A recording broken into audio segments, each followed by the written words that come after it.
Hi everyone, this is Cecilia, and I am going to be discussing the Module 2 discussion questions today, and I'll just get started. So, make a list of at least 3 of your strongly held beliefs. So, number 1, I said school is important. Number 2, there's something out there in the universe. And number 3, if you work hard, you will see results in your life.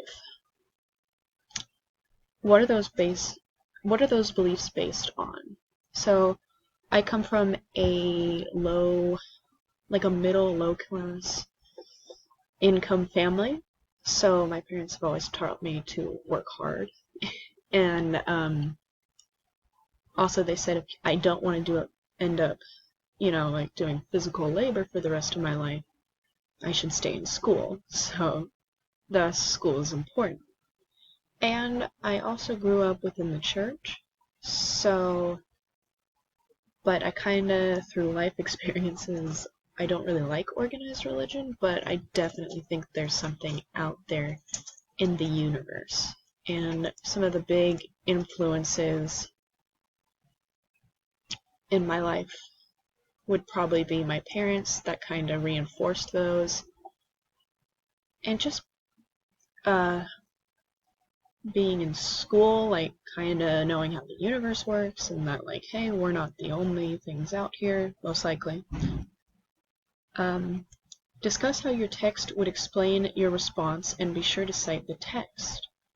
Okay, so on page 51, beliefs are based on previous experiences and convictions. So my experience with being in interacting with my family and seeing how hard they work and seeing that they kind of dropped out of school to pursue what they wanted to do kind of let me know that school is important. That they got off lucky, but I'm not always going to be lucky. So, yeah, that's how I would answer number 1. Number 2, describe what it means to be beautiful, successful, or attractive in my culture. So, I would say it would be having flawless skin, most likely, because that's what we see in advertising nowadays. And at least nowadays, curvy's really in, but I know that trends are constantly changing, especially nowadays. It's just so easy for things to change. But curvy's in right now. I don't think this is always very realistic because people come in all shapes and sizes, and there's not really one way to know. So that and these ideas of being curvy and having flawless skin are not universal, so not everybody in every culture believes them.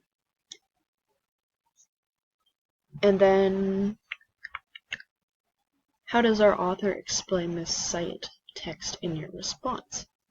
So, on page 52, the author brings up the idea of self-reflexibility. It is a process by which we see ourselves within cultural contexts. Okay, so I'll use the example of I'm taller than most girls. I'm 5'9", or I'm taller than the average girl. So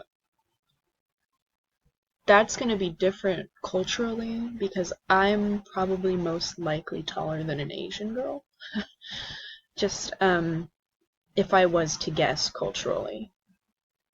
Or I kind of have skin that breaks out and so that's probably going to look different from other people that are in the sun a lot or just different culturally. How does the process of perception limit our view or expand it? Can we choose how to perceive things? So I said perception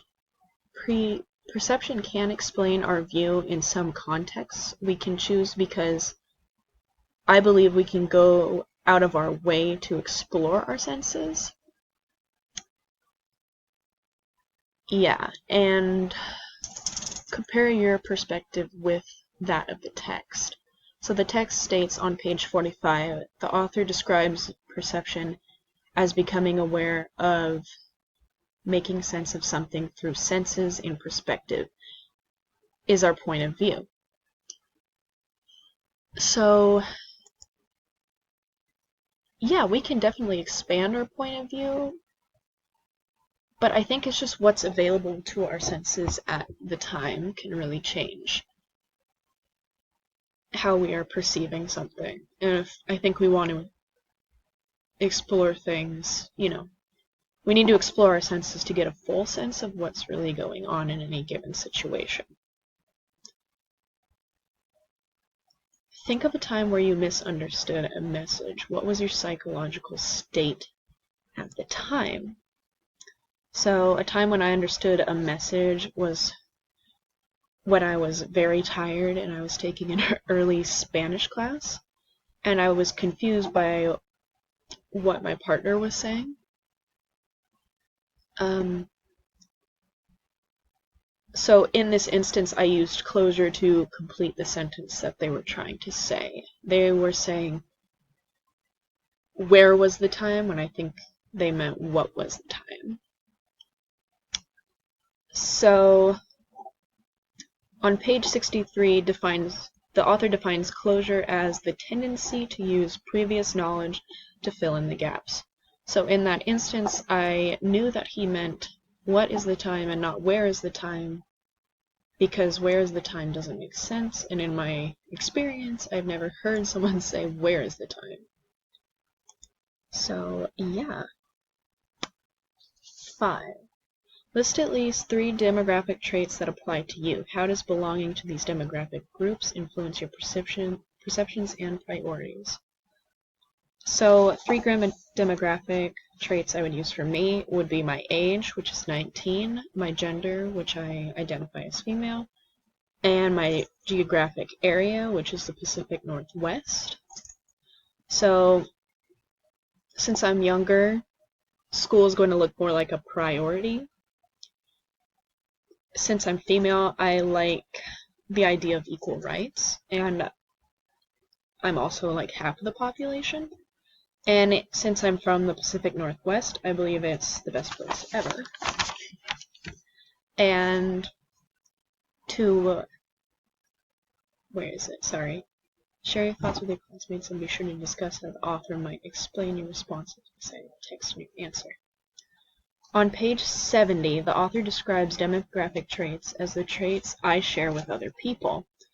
The author might explain my demographic traits because I am college age and I'm in school, and school is important to me. So that would make sense. Because I am female, women's rights are important, and I support half of the population. I want them to have a voice. And because I grew up in the Pacific Northwest, it's all I know, and of course I'm going to have feelings for this part of the country. So that makes sense. What is acceptable for interruptions in your culture? In my Hi.